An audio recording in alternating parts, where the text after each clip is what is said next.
Good evening, ladies and gentlemen, what is going on? It's your boys, izlogic.business, running back to another Anarchy analysis matchup for this week. You're probably wondering, why am I doing another? Well, I'm enjoying it, and I said for this week I would do 2 uploads a day. This is going to be the second one for this day, which I do believe is Wednesday. This one's going up, and it's going to be Evil Geniuses versus C9 as a full game cast, because why not? I like doing these full game casts, and this one stood out to me as an option for casting. Nonetheless, we've got 2 teams here that faced off in the spring playoffs. C9 winning it over EG, winning the full thing, as EG lost out to Fly in the semis. Now, this matchup has got a lot of impact, as EG have swapped in Huni and Golden Glue into their starting lineup, as the Swole Burrows of Svenskeren and Golden Glue are reunited. This is their big test, is the game before that they played against Team Liquid looked pretty bad from Golden Glue. He kind of was dominated by Jensen, and as such, this matchup realistically will be very interesting, as it's a start of some changes, as obviously Jizuke is having a few personal issues at the moment, and then in the top side, Kumo, granted, has looked phenomenal. It's just needed a little bit of a change in that top lane, just tweaking it by giving the former world champion some time in the top side in the map. Now, looking at this top lane matchup fully, Huni obviously has in Academy, which is a big difference to LCS. You see the stats of Huni in comparison to Kumo. Most stats Huni has dominated Kumo in, and yes, 7 isolated deaths versus 9 is quite a big thing to note if you're a top laner. If you're caught out, it is quite bad, and having numbers close to 10 is quite bad at this stage of the season, because we're only at week 5. You've only played 10 games this split so far, and that is literally dying at least once a game, isolated on your lonesome without any support. So that is quite bad. It means that you're kind of the target for the opposition, so obviously you need to keep that as low. As we load into champion select, we start with the Olaf ban and the Ezreal ban from either side. Olaf, obviously a high amount of CC negation in his kit. He can run you down, has very good clearance of jungle very early game, and it's one of them champions that plays to the current meta, where you look to control the objectives instead of look to split push. Ezreal, safe pick. Bang can play that champion very easily. Obviously, he has got the second line in Philios that pretty much every ADC has. And the next line of bans is LeBlanc and the Karma. LeBlanc, very strong mid laner that would dominate Golden Glue, who had a bit of a shaky first game. So putting Niski onto a champion that's less pressuring than LeBlanc is a good idea from EG. As for the Karma, it's a pick that obviously will be flexed between 3 positions actually, top, middle and support. It was a pick that Huni whipped out yesterday to failing success, honestly.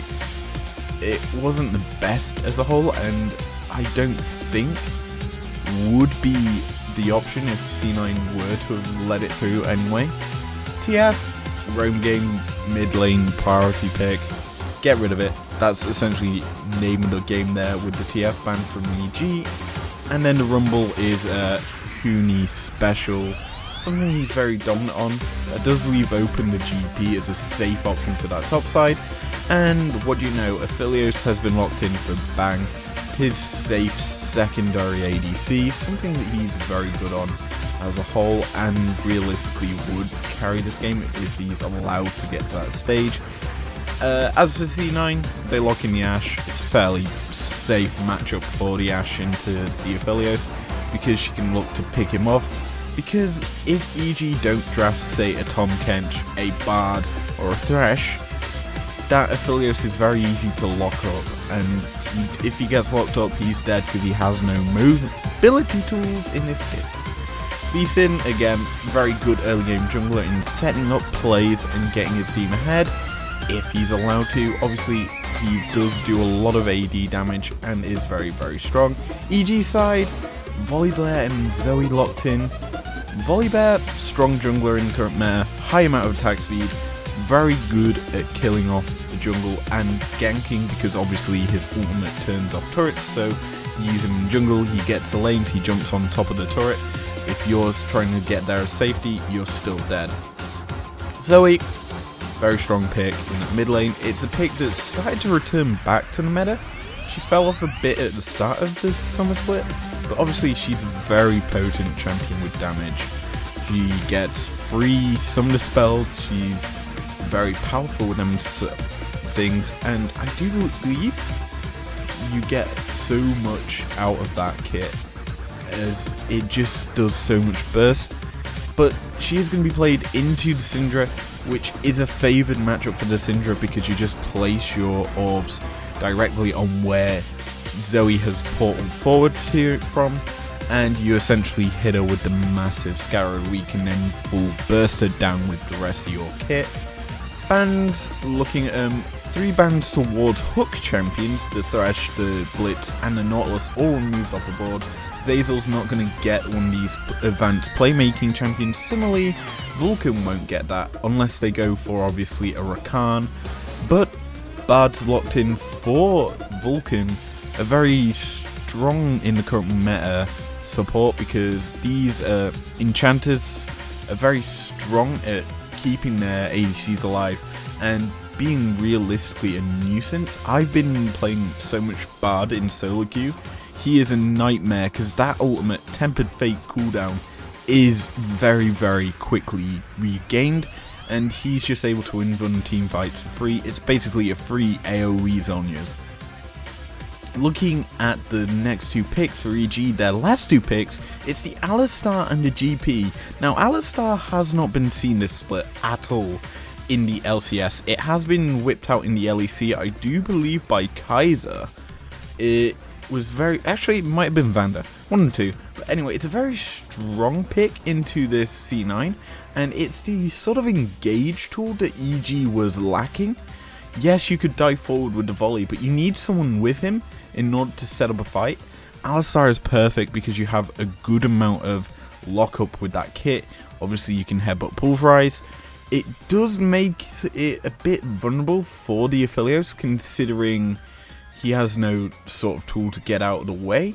That being said, Thresh was banned by them, and obviously Bard was picked by C9, so that was a pretty unlucky situation if you're EG, as there isn't movement tools, and they don't realistically want to put Zyzel onto a TK, as it's a champion that obviously is very defensive, and as such, they want to get a bit of aggression in order to actually start the fights. Now, the last pick that we can discuss right now was Set. Set, very strong champion because he obviously has a good kit in setting up team fights with the Showstopper. He ults in, he gets in the backline, he can pull him in with his E and then just Haymaker the more damage he takes. It's a very strong team fighting champion that can obviously be a very big lane bully early game. Nonetheless, we load onto the Rift as we look at our mid lane and the top jungle, as we do see positioning from the Volibear up top side and down towards the bot side. Yezreal and Bard are watching it as the Pengu top hat Pengu is there. 2 wards in that top side river for EG, and what we're seeing is a Volibear going back to base.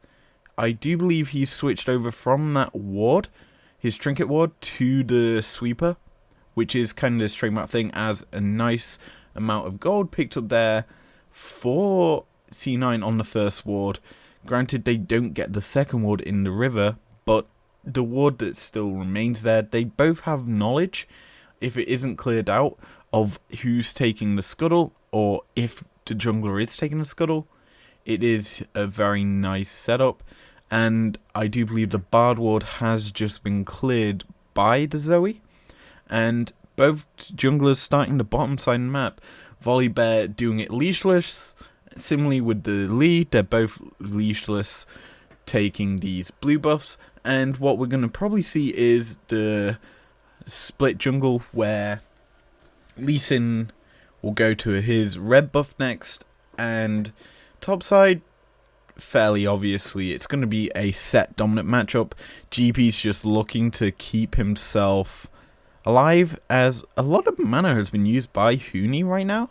He's got the corrupting potions granted to keep him topped up slightly, but he is going to get bursted down there and almost killed off, as he's had to pop a second corrupting potion early. He's almost out of his pots, and yeah, very nicely done by the set to punish this GP in the early game. Now, bot side, realistically, it should be EG's pushing lane, as they've got the Alistar who can obviously set up plays, whereas Bard is sort of this roaming heavy support who doesn't get to set up too many plays unless he lands both parts of the queue onto someone. It's obviously a very hard thing, as we do see Svenskeren knowing where Blabber is. We might see... He didn't actually notice. He's gonna find out soon though when Blabber roams up to clear the scuttle, as Zoe is here as well. Scuttle Crab is being started as Blabber has revealed where he is, and he's immediately walks away. He gets double buff. Similarly with the Svenskeren's volley, they both double buffed. And yeah, what's gonna give the advantage here is Volibear's gonna head straight to the bot lane and go for that second scuttle. That gets a big advantage over to the Volibear, as he's going to control both objectives in the map. So basically, it's going to be quite hard for C9 to actually contest this first Drake, which is spawning in a minute.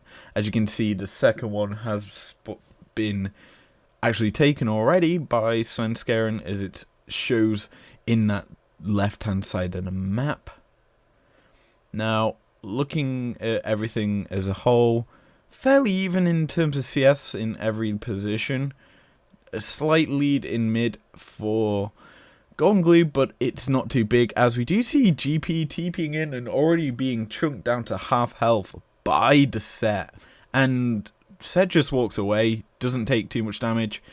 As the corrupting potion is popped again, he's going to top himself back up to almost full, about an eighth of the health missing, and he's just gonna walk back, use his grasp to get some health back, as Set narrowly misses his face smasher, or whatever it's called, face breaker.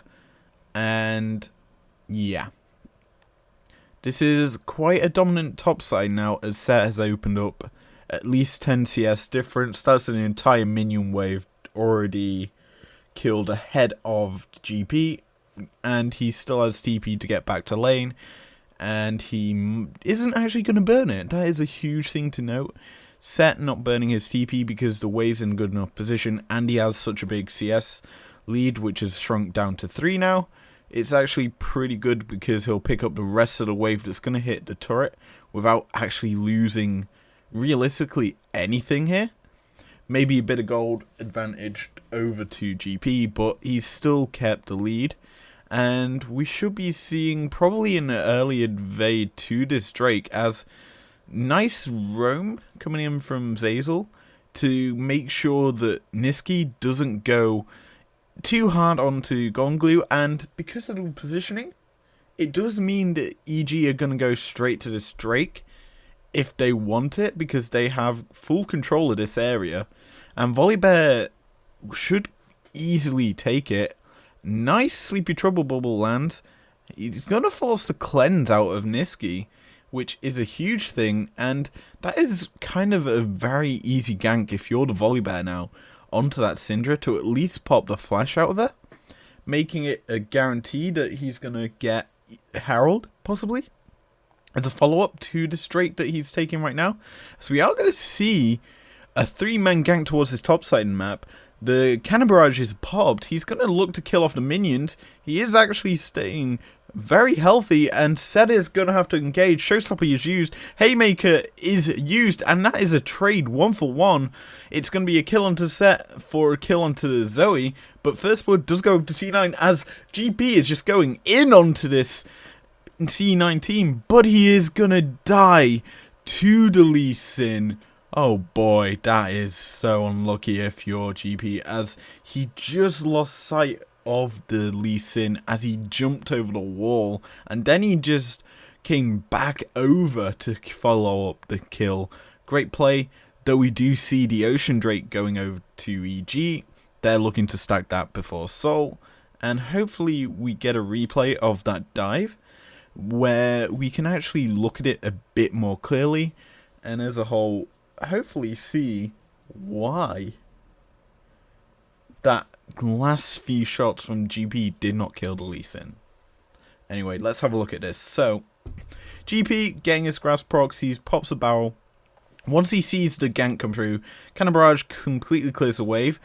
And, yeah, they tag 3. There's the 4th turret shot. There's the 5th. And, yeah, Set just dies because he takes too many shots. Then it's Huni trying to kill him. The shield coming in from the shockwave. He flashes over the wall, lands the sonic wave, and bish bash bosh. That's a dead Huni alongside it. Very nicely done there by C9's jungler and mid to clean up the fight up topside after a bit of a woeful dive to start it off. But yeah, very nicely executed towards the end. Granted, the start was quite bad. Anyway, E9 looking towards getting this Herald, which is a huge thing for them because that will allow them to open up topside more. Mostly would be the target because they want to keep the GP behind. Considering GP just picked up a kill, it's going to be a fairly good point to do it on there to get Set some gold back into his kit. That being said, we may not see it instantly dropped, but the mid wave is frozen out completely in the middle of the wave, and looking at bot side, C9 are being pushed under their turret quite heavily. I would say if you're C9, you'd look to put the Rift Herald in mid or in top, but mid is less likely to be the option. I think it would definitely be top, considering it should be a favored matchup for the set.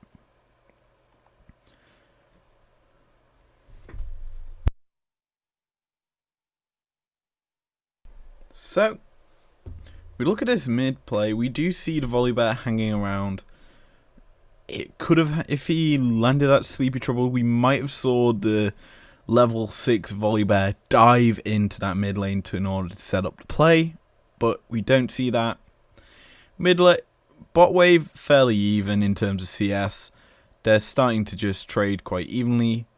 If the GP showed or pushed the wave a bit further, he definitely would have been ganked there by the Lee Sin because Lee got into that into the top side jungle of EG's without being detected, so he could have come around the back and actually ganked.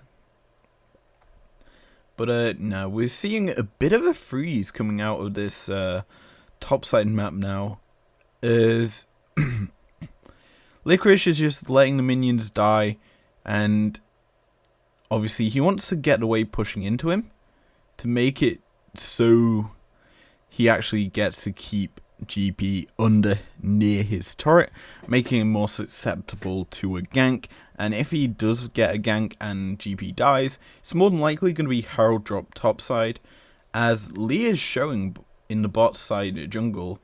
If Volley actually stayed and actually went for it, he might have actually got the gank off there and killed off the Set, keeping him further behind. But obviously it's going to be quite hard for them to gank under the turret, even though they do have the volley ultimate. Honestly, if we look at everything, looking at CS, top lane, pretty bad for the GP, because the wave is not in a good position, because he can't exactly contest it too easily, because it is stopping just outside the top side. But yeah, the wave has been reset to the middle, and he's actually able to push this into the turret, which is a huge thing. As we are looking at this bot wave, we are going to see a play towards the Ashe, who is isolated off from the rest of his team. The Tempered Fate does land onto the Aphelios, but we might not see too much of it, as an amazing Lee Sin kick hits onto the Aphelios, but the re-engage onto Lee Sin has come through by EG, and they managed to pick off him with the Zazel dive onto him. That being said, Syndra just ults down the Aphelios, and the re-engage onto Set has just come through, as he's immediately forced a Haymaker. Down comes the Zoe, there comes the GP, bish bash bosh, down goes the Set. But that is a 2-for-1 fight for Evil Geniuses, and with the Cloud Drake up, we should see them going straight for this, taking this, and going up to the second Drake of the game.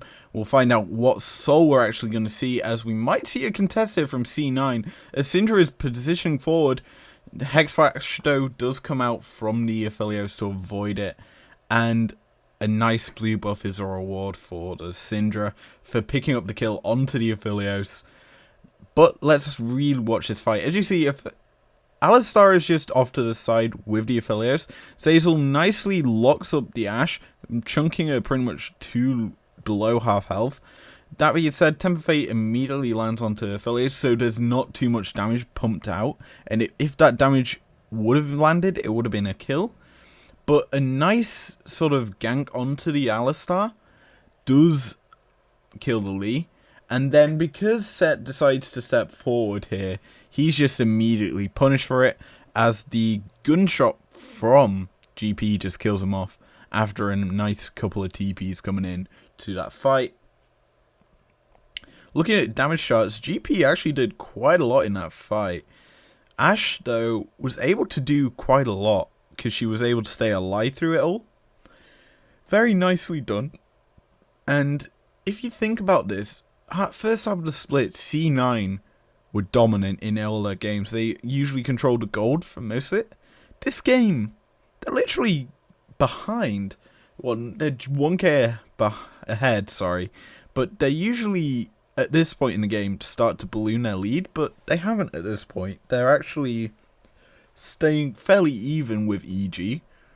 And if you're C9 right now, you'll be obviously looking to play your sort of pick comp style in this game, where you want to use the Ashe Arrow to get a pick. If they go for that, then that is the right play, as we do see the Scatter Wheat come through, forcing the heal out of the Zoe, but a nice Paddle Star return fire onto Syndra does mean that C9 will not continue this play. The barrel chain is going to land on Set, and the Haymaker's already been used by him. This might be a fairly favourable trade for GP there, which realistically could end in a kill, as the barrel's speed is not going to be enough to keep up with Set, who's already got away. However, C9, because there's pressure in the bot wave from EG, they're going to go straight to this Herald in order to get this, and they're actually putting this down quite quickly. Tempered Fate is going to miss though, but the Q from the Bard locks up Volibear, and down he goes. That's also the Rift Herald on the Ashe now, and wow. She's probably going to go drop that top side and kill that turret. First turret blood gold is available, and realistically should be taken, as that turret is going to die. They might not even use the Herald on this play, because they wouldn't realistically need it, as a nice Hex Flash over the wall from Alistar makes sure there isn't going to be anything happening there. Bot side, we are going to see Zoe shadowing the GP to make sure that the minions crash into that turret and get a lot of chip damage down, and essentially if C9 show top side quite heavily and looking to kill that turret, she'd just come down, look to kill the Set, and then that would be turret falling bot side for EG. But C9 back away quite smartly, and there's no force out from EG. So, good play by both teams there in order to realistically maximize the play. Midwave, just slowly but surely, a lead is starting to build up for the Zoe. Syndra, though, has been farming a bit more frequently than the Zoe. And Ashe and Aphelios, there's only a 3-4 CSD difference. Not too big. They're fairly even in terms of lane. Volibear and Lee are dead even. Until that Scuttlecrab was taken, they were anyway. And topside, a 20 CSD difference in favour of the set. Pretty huge, as it's fairly obvious that would happen because of the lane bully status of the set, because he is very dominant in close quarters combat. Nice Sleepy Trouble Bubble lands onto the Ashe. That's going to be a huge amount of burst. It forces the heal out from the Ashe as well. Oh boy. No, and the flash. Lovely paddle stars being thrown out by Zoe as a second one is used to get that spell out. The Infernum variation of Moonlight Vigil isn't going to land, and Herald is forced to be popped in the mid lane just so that she can get things, as Syndra just kills the Aphelios. Lovely kickback by the Lee Sin, though the stun does come out onto him, and he's just going to be knocked up. He's going to be forced into the stopwatch status, and out comes the engage from the Alistar. Lovely paddle star coming out from the Zoe onto the Lee Sin to kill him off. Showtime coming in from the set. Lovely amount of Haymaker damage, and he's going to kill off the Zoe, but it's not going to be enough as GP manages to kill him off. Bard is now just going to portal combat into Alistar, and that is going to be it as a massive 3-for-3 trade there in the mid wave, as we are going to see EG proceeding down to the bot wave, proceeding down to this third Drake in the game. They're going to get this mountain as the Hawk Shot comes through to make sure C9 know what's going on. We should see C9 push that mid wave in, which they have, and they might look to contest this C9 as Ashe and Bard are hanging around, but they do know the Aphelios is lurking, he is spawned, and that is going to be the third Drake in the game for EG, as Volibear is slowly being caught out by the Ashe, but he's just going to prop his Q to run away. Nicely done there by EG as we rewatch this fight. So this starts off, I didn't actually see what happened to Aphelios. He just gets bursted out by the Scatter Weak combo into a full burst ultimate. Then it's just Lee Sin getting stunned, forced to flash out. Volibear ults forward to catch onto Lee Sin, and essentially it's just an easy kill as Zazel is just able to kill the Syndra, and the Paddle Star does land onto the Lee Sin, who manages to get hit by it. A good prediction there by Zoe, and as a whole has made it a very dominant performance for EG at this stage. And you would say dominant, you're probably saying, why are you saying it's dominant? Well, let's just say no team has stayed this even with C9, bar 100 Thieves, this entire split. And it's pretty impressive to see this from this team this is their second game as this lineup in the LCS. And considering they're doing this to the best team in the region, it is pretty huge. And I would say this is a very strong performance from this lineup. And at this point in time, Golden Glue, he only has a 1-week contract, so this is a huge thing for him, as it might secure him a contract with EG. I'm unsure if it has or not, considering I'm recording this at a different date. Temper Fate, though, comes out. It locks up 2 members of C9, but that just means that they're just going to dive straight onto the Bard, who stepped forward way too close to the turret. As Alistar has just stood there, you don't approach an Alistar, as he's just gonna knock you up without having to waste any spell. That being said, top wave turret has fallen for C9, and they're going to lose the mid wave one, but that is a favourable trade for EG.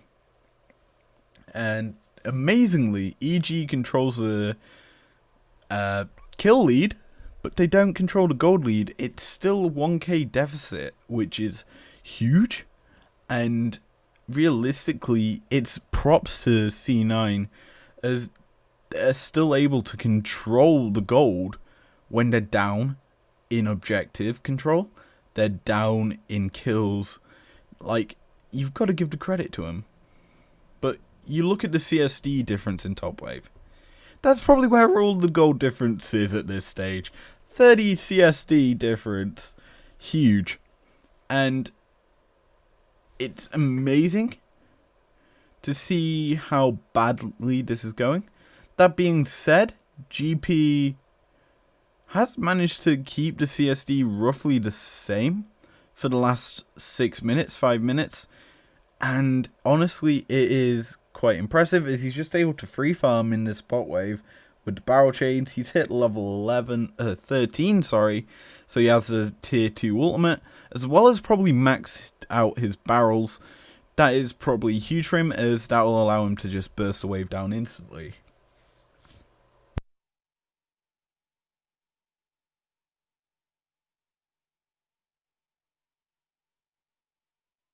So, big things to look at right now.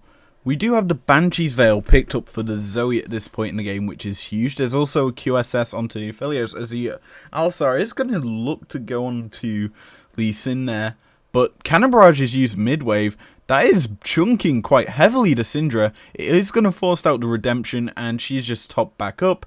But close to obviously a full combo onto the Syndra there. As there might be a re-engage here, as Set is already behind, Showstoppers onto the one, nice use of the face breaker, and now it's just a disengage here as Volibear is forced away to keep himself alive, and lovely re-engage out by the Alistar is going to land a lot of damage. Out comes the Infernal Ultimate from the affiliates, but it isn't enough. Everyone is just going to walk away, everyone is alive, health bars are low on the side of C9 as the sole point for EG. If they manage to kill off a member here, they realistically will get this soul for free, but I wouldn't not expect C9 to not contest this. They really need to stop this Drake. As if EG take this, that is going to be Mountain Soul, which is a huge thing for the Alistar, who is looking to flank. He's already behind him. He lands the nice headbutt pulverize. It is going to force the lockup onto the Ashe. Down she falls. Down falls the Volibear, though, as Bard trades him off. And it's now Golden Glue in the backline. He stood next to the Bard. He stood with 3 targets in front of him. That's all very low. The re-engage, though, is going to come out from C9 as Redemption is used.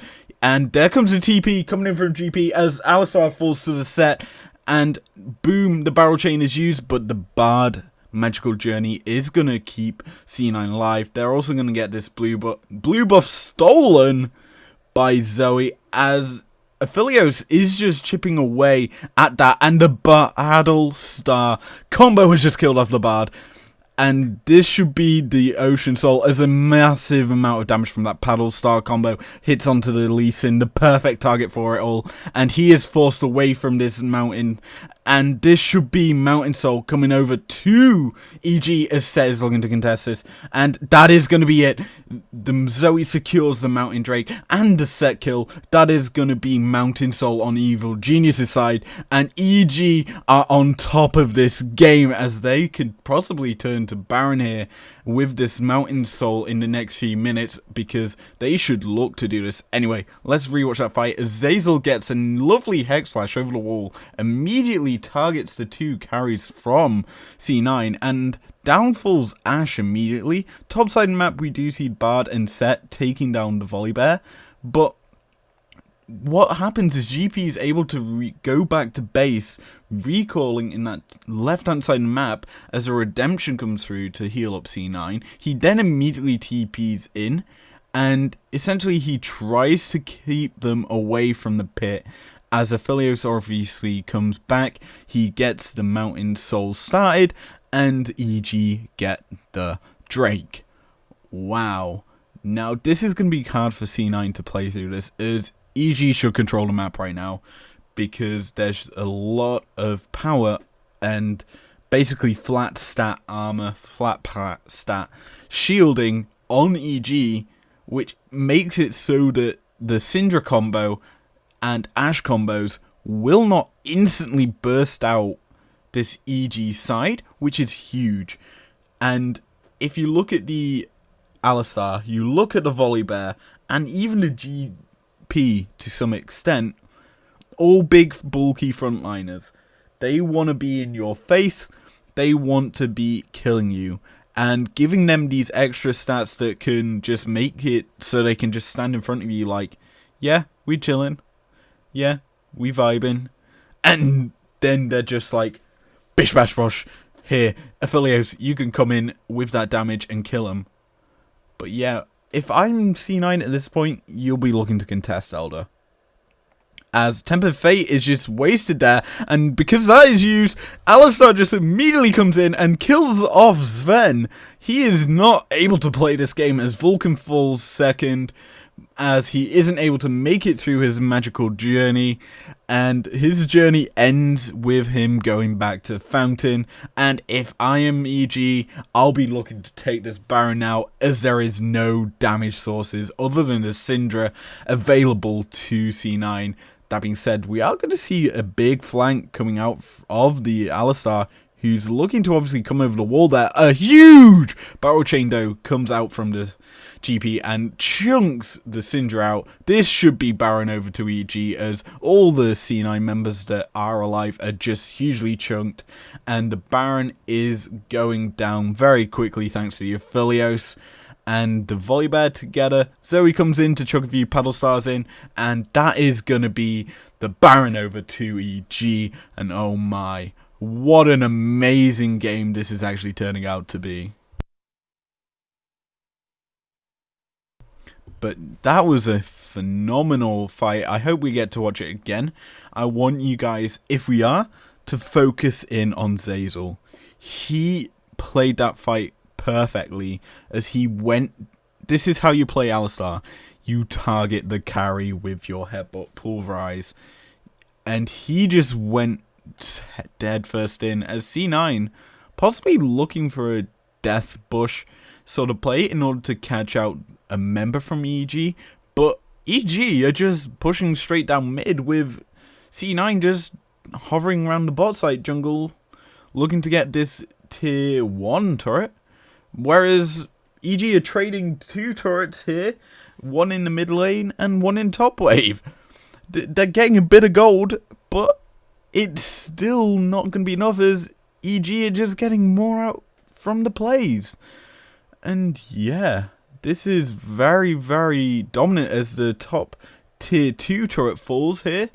And C9 are going to be stretched out because EG can just play the 2 lanes, use the Zoe to poke them away, and they're not going to be able to contest everything, as they'll just get chunked out very easily if they hang around this mid to top wave area of their base, because Zoe can just throw in like that a load of power stars. So an amazing cannon barrage comes out. The redemption is used though, and a stopwatch is immediately used by Syndra. She is the main target of the Alistar, who is just staying alive. He is going to finally fall though, as the showstopper comes in from the set. Turret is turned off now, and that is going to fall. The inhibs in the sights of EG now, and it is just going to die. Redemption is used, keeping him alive, and they should back away here and look to siege up with the Elder Drake, which is coming up in 48 seconds.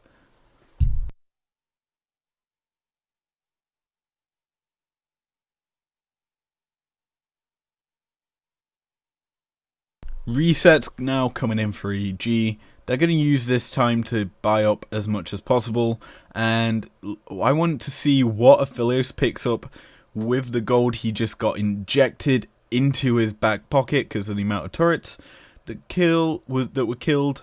It was huge, and he's still clearing out minions. He's picked up a lot of gold in the last 5 minutes, and I don't think C9 can realistically come back into this game, and they're going to have to contest this Elder, as this is the possibly do or die fight for C9. Anyway, it started off by them. It is being burnt down quite quickly with the Ash, but we are going to see a flank coming in from the Alistar again. Oh no. Hex Flash doesn't make it over the wall as an immediate Temper Fate lands onto Volibear, but the engage is coming out from EG, and immediately Syndra is killed off. That being said, the Aphelios falls as well, but GP manages to catch onto Ashe. The re-engage, though, is coming through. It's another trade kills there, as Alistar falls and the set falls simultaneously, but the numbers favour Evil Geniuses.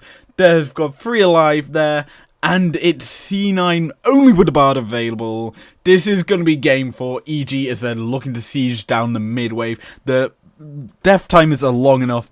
Down goes the top wave. Bard is not going to be able to clear out these minions.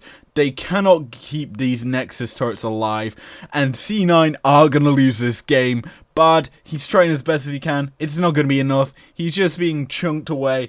He is available to kill as the turrets are down. Volibear ults over. He does not even care about the damage from the Bard, and C9 are gonna fall to Evil Geniuses. Wow. That was a fairly interesting game to cover there, as C9 have picked up their second loss in a row, I should add, as they lost to 100 Thieves the last game of the day last weekend, and EG just managed to keep the pace going through the entire game. They controlled the Drakes perfectly. Yes, they didn't care about the Heralds as much. C9 used them to varying success. They didn't get too much out of them realistically, and Zeyzal on that Alistar played this game perfectly. More importantly, his Hex Flashes were on point. Not the Flash. He very rarely used that in teamfights effectively. The Hex Flash was the main dealio, as he immediately target all the carries on the C9 side. It was amazing to watch there. And as a whole, if I am EG, I want to keep this lineup. It was phenomenal against the C9 roster. Yes, they struggled the day before, but this game was amazing. They could possibly make a big surge in playoffs, in my opinion. They made the one change it needed, but that's going to be it for your fourth Anarchy Analysis matchup. If you enjoyed it, leave a like down below, subscribe when you're here if you want to, and I will see you guys later. Peace out.